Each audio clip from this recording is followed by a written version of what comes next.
ಒಂದು ಮಾತು ಹೇಳಕ್ಕೆ ಇಷ್ಟಪಡ್ತೀನಿ. ಭಾಳ ಜನ ಗಂಡಸರು ಬಂದಿರಿ, ಹೆಂಗಸರು ಬಂದಿರಿ. ಗಂಡಸರ ತಲೆ ಮೇಲೆ ಇಬ್ಬರು ಕೈ ಆಡಿಸ್ತಾರೆ ಈ ಥರ.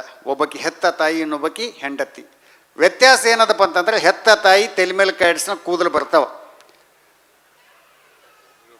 ಹೆಂಡತಿ ತಲೆ ಮೇಲೆ ಕೈ ಆಡಿಸ್ನ ಕೂದಲು ಹೋಗ್ತಾವ ಅಂತ. ನರಸಿಂಹ ಜೋಶಿಯವರು, ನಮ್ಮ ಕೊಟ್ರೇಶವರು ಅದ್ಭುತವಾದಂಥ ಕಲಾವಿದರು. ಫೋಟೋ ತೆಗೆದು ಸರ್. ಇಲ್ಲಿ ಇಡೀ ಕಾಲೋನಿ ಜನ ಕೈ ಆಡಿಸ್ಯಾರ. ಆದ್ರೆ ಕೊಟ್ರೇಶ್ವರ್ ಬೇಜಾರು ಮಾಡ್ಕೋಬಾರ್ದು. ಯಾರು ತಲೆ ಮೇಲೆ ಕೂದಲು ಇರಂಗಿಲ್ಲ ಬಂಧುಗಳೇ, ಅವ್ರು ಭಾಳ ಇಂಟೆಲಿಜೆಂಟ್ ಇರ್ತಾರೆ. ಅದಕ್ಕೆ ಒಂದು ಒಳ್ಳೆ ಉದಾಹರಣೆ ಅಂತಂದ್ರೆ ದೇವೇಗೌಡರು ಭಾಳ ಇಂಟೆಲಿಜೆಂಟ್ ಇದ್ರು. ಹಿಂಗಾಗಿ ದೇವೇಗೌಡ ಪ್ರಧಾನಿ ಆದ್ರ ಅಂತ ಹೇಳಕ್ಕೆ ಇಷ್ಟಪಡ್ತೀನಿ. ಒಂದ್ಸಲ ಜೋರಾದ ಚಪ್ಪಾಳೆ ತಟ್ಟಾರೆ. ಅದೇ ಥರ ಕೊಟ್ರೇಶ್ವರ್ ಕೂಡ ಇಂಟೆಲಿಜೆಂಟ್ ಇದ್ದೀರಿ ನೀವು ಕೂಡ.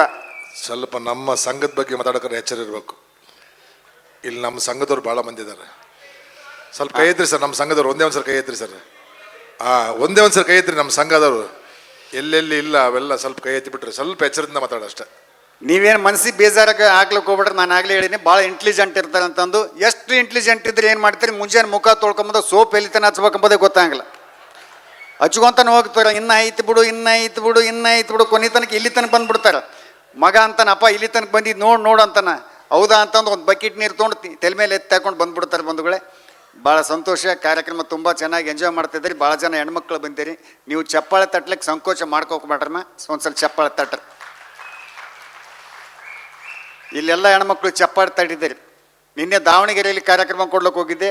ಎಲ್ಲ ಹೆಣ್ಮಕ್ಳು ಚಪ್ಪಾಳೆ ತಟ್ತಾ ಇದ್ರು. ಒಬ್ಬಕ್ಕೆ ಮಾತ್ರ ಸುಮ್ಮನೆ ಕೂತಿದ್ಲು. ಯಾಕಮ್ಮ ಸುಮ್ಮನೆ ಕೂತಿಯಲ್ಲ ಅಂದೆ ನಾನು. ಆ ಹೆಣ್ಮಗಳು ಹೇಳಿದ್ಲು, ನಿನ್ನ ಮಾತಿಗೆ ನಾ ಸತ್ರು ಚಪ್ಪಾಳೆ ತಟ್ಟಂಗಿಲ್ಲ ಅನ್ಲಕ್ಕಿ. ಯಾಕಂತ ಕೇಳಿದೆ, ನಿನ್ನ ಮುಖ ನಾ ಮತ್ತಿದ್ದಂಗೆ ಅದ ಅನ್ಲಕ್ಕಿ.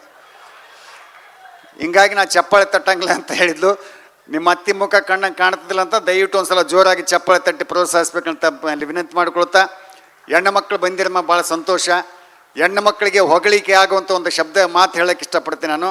ಹೆಣ್ಣು ಮಕ್ಕಳಿಗೆ ಆಯುಷ್ಯ ಜಾಸ್ತಿ ಬಂಧುಗಳಿಗೆ, ಗಂಡಸರಿಗೆ ಆಯುಷ್ಯ ಜಾಸ್ತಿ ಅಲ್ಲ, ಇದು ನೀವು ತಿಳ್ಕೊಬೇಕು. ಹೆಣ್ಣು ಮಕ್ಕಳಿಗೆ ಯಾಕೆ ಆಯುಷ್ಯ ಜಾಸ್ತಿ ಅಂದ್ರೆ ಅವ್ರು ಮಾನಸಿಕವಾಗಿ ಬಲಿಷ್ಠರಿರ್ತಾರೆ, ಗಂಡಸರು ದೈಹಿಕವಾಗಿ ಬಲಿಷ್ಠರಿರ್ತಾರೆ. ದೈಹಿಕವಾಗಿ ಬಲಿಷ್ಠರಿದ್ದವ್ರು ಜಾಸ್ತಿ ದಿವಸ ಬದುಕೋದಕ್ಕಿಂತ ಮಾನಸಿಕವಾಗಿ ಯಾರು ಬಲಿಷ್ಠರಿರ್ತಾರೋ ಅವ್ರು ಜಾಸ್ತಿ ದಿವಸ ಬದುಕ್ತಾರೆ ಬಂಧುಗಳೇ. ಹಿಂಗಾಗಿ ಹೆಣ್ಮಕ್ಳು ಜಾಸ್ತಿ ದಿವಸ ಬದುಕ್ತಾರೆ. ಇನ್ನೊಂದು ಹೆಣ್ಮಕ್ಳು ಜಾಸ್ತಿ ದಿವಸ ಬದುಕ್ಲಿಕ್ಕೆ ಇನ್ನೊಂದು ಕಾರಣ ಏನಂತಂದ್ರೆ, ಅವ್ರು ಮೇಕಪ್ ಮಾಡ್ಕೊತಾರೆ. ಮೇಕಪ್ ಮಾಡ್ಕೊಂಡು ಬೆಳಗ್ಗೆಯಿಂದ ರಾತ್ರಿ ತನಕ ಇಂಥ ಫಂಕ್ಷನ್ಗಳಿಗೆಲ್ಲ ಅಟೆಂಡ್ ಆಗಿ ರಾತ್ರಿ 11:30 12 ಗಂಟೆಗೆ ಹೋಗಿ ಮನೆಗೆ ಹೋಗಿ ಮುಖ ತೊಳ್ಕೊಂಡು ಮಕ್ಕೊಂಬಿಡ್ತಾರೆ. ಯಮದೂತ ತೊಗೊಂಡೋಗ್ಬೇಕಂತೇಳಿ ಬರ್ತಾನೆ. ಅಷ್ಟೊತ್ತಿಗೆ ಬಂದು ಇವ್ರ ಕಡೆಗೆ ನೋಡ್ತಾನೆ. ಅವನಿಗೆ ಕನ್ಫ್ಯೂಸ್ ಆಗಿಬಿಡ್ತದೆ, ಈಕೆ ಎಲ್ಲಲೇ ಬೇರೆ ಆಕೆ ತೊಗೊಂಡು ಆಫೀಸ್ ಹೋಗಿಬಿಡ್ತಾನೆ ನಾವು. ಭಾಳ ಜನ ಹೆಣ್ಮಕ್ಳು ಕನ್ಫ್ಯೂಸ್ ಆಗೇ ಉಳ್ಕೊಂಡಾರೆ, ಚಪ್ಪಳೆ ತಟ್ಲಕೈತಾರೆ ನೋಡ್ರಿ ಅವರೆಲ್ಲ.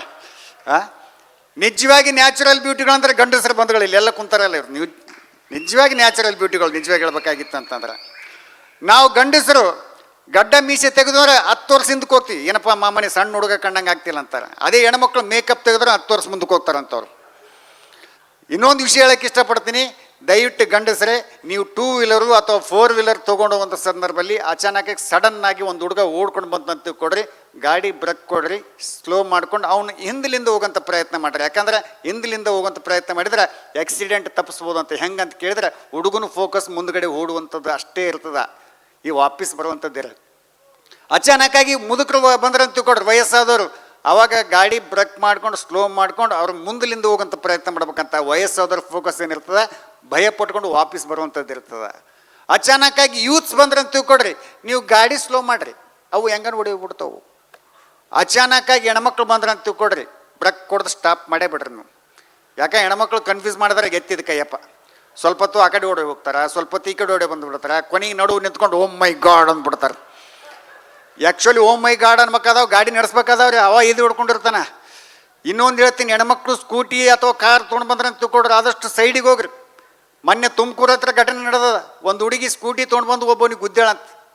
ಅವ ಪೊಲೀಸ್ ಸ್ಟೇಷನ್ ಕರ್ಕೊಂಡೋಗ್ಯಾನ ನಡಿ ಅಂತಂದು. ಪೊಲೀಸ್ ಕೇಳಿದ, ಯಾಕೆ ಏನಾಗದ? ಈ ಹುಡುಗಿ ಬಂದು ನನಗೆ ಗುದ್ದೇಳ ನೋಡ್ರಿ. ಪೊಲೀಸ್ ನಮ್ಮ ಕಡೆ ಇದ್ದಾರೆ, ಉತ್ತರ ಕರ್ನಾಟಕದವು. ಒಂದೇಟು ಕಪಾಳ ಕೊಡೋದು, ಉತ್ ಸುಳ ಮಗನ, ಹೆಣ್ಮಕ್ಳು ಗಾಡಿ ತೊಗೊಂಡು ಬಂದತ್ನಾಗ ರೋಡ್ ಮೇಲೆ ಹೋಗ್ಬಿಡೋದಲ್ಲ, ಪುಟ್ಬಾತ್ ಮೇಲೆ ಹೋಗ್ಬೇಕಂದ್ರಂತ. ಅದಕ್ಕೆ ಅವನಂತ, ನಾ ಪುಟ್ಬಾತ್ನಾಗಲ್ರಿ ಹೊಲ್ದಾಗಿದ್ದೆ, ಈಗೇನು ಮಾಡಲಿ ಹೇಳಂದಂತವ. ನೀ ಹೇಳಿದ್ದ ನಿಜ ಅದಲ್ಲ, ಏನೇನು ಮಾಡ್ಕೆ ಹೋಗಂತಂದಂತವ. ಯಾಕೆ ಕೇಳ್ತೀನಿ ಅಂದ್ರೆ, ಪ್ರತಿಯೊಂದು ಹಂತದಲ್ಲಿ ನಾವು ಹಾಸ್ಯವನ್ನು ಮಾಡ್ಬೋದು ಅಂತೇಳಿ ಒಂದು ಸಂದರ್ಭದಲ್ಲಿ ಹೇಳ್ತಾ, ಭಾಳ ಜನ ಹೆಣ್ಮಕ್ಳು ಬಂದಿರಿ. ಹೆಣ್ಮಕ್ಳಿಗೆ ದಯವಿಟ್ಟು ಒಂದು ವಿನಂತಿ ಮಾಡ್ತೀನಿ, ನಿಮ್ಮ ಗಂಡಿಗೆ ದಯವಿಟ್ಟು ಬುದ್ಧಿ ಇಲ್ಲ ಅಂತೇಳಿ ಬೈಲಿಕ್ಕೆ ಹೋಗ್ಬೇಡ್ರಿ. ಭಾಳ ಜನ ಬೈತಾರೆ ಹೆಣ್ಮಕ್ಳಿಗೆ, ಗಂಡಗೆ ಏನಂತೇಳಿ ಬೈತಾರೆ, ನಿಮಗೆ ಬುದ್ಧಿ ಇಲ್ಲ ಅಂತೇಳಿ ಬೈತಾರೆ. ಹಂಗೆ ಬೈಲಕ್ಕೆ ಹೋಗ್ಬೇಡ್ರಿ. ಯಾಕಪ್ಪ ಅಂತಂದ್ರೆ ಅವನಿಗೆ ಬುದ್ಧಿ ಇತ್ತಂದ್ರೆ ನಮಗೆ ಯಾಕೆ ಮದುವೆ ಆಗ್ತಾರೆ ಅಂತ ತಾವೇ ಅನ್ಕೊಳಕತ್ತಾರೆ. ಅನಾವಲ್ಯ ನಾನು ತಾವೇ ಅನ್ಕೊಳಕತ್ತಾರ. ಆದರೆ ಹೆಣ್ಮಕ್ಳೇ ಬೇಜಾರು ಮಾಡ್ಕೊಬೇಡ್ರಿ. ನಿಮಗೆ ಹೊಗಳಿಕೆ ಆಗುವಂಥ ಇನ್ನೊಂದು ಮಾತು ಹೇಳಕ್ಕೆ ಇಷ್ಟಪಡ್ತೀನಿ. ಗಂಡಸರೇ ದಯವಿಟ್ಟು ಗಮನ ಇಟ್ಟು ಕೇಳ್ಕೊಡ್ರಿ. ಏನಪ್ಪ ಅಂತಂದ್ರೆ ಹೆಣ್ಣು ಮಕ್ಕಳು ತಮ್ಮ ಮಕ್ಕಳಿಗಿಂತ ಜಾಸ್ತಿ ಗಂಡನನ್ನು ಪ್ರೀತಿಸ್ತಾರೆ ಬಂಧುಗಳಿಗೆ. ಇದು ನೀವು ನೆನ್ಪು ಮೇಲೆ ಇಡಬೇಕು.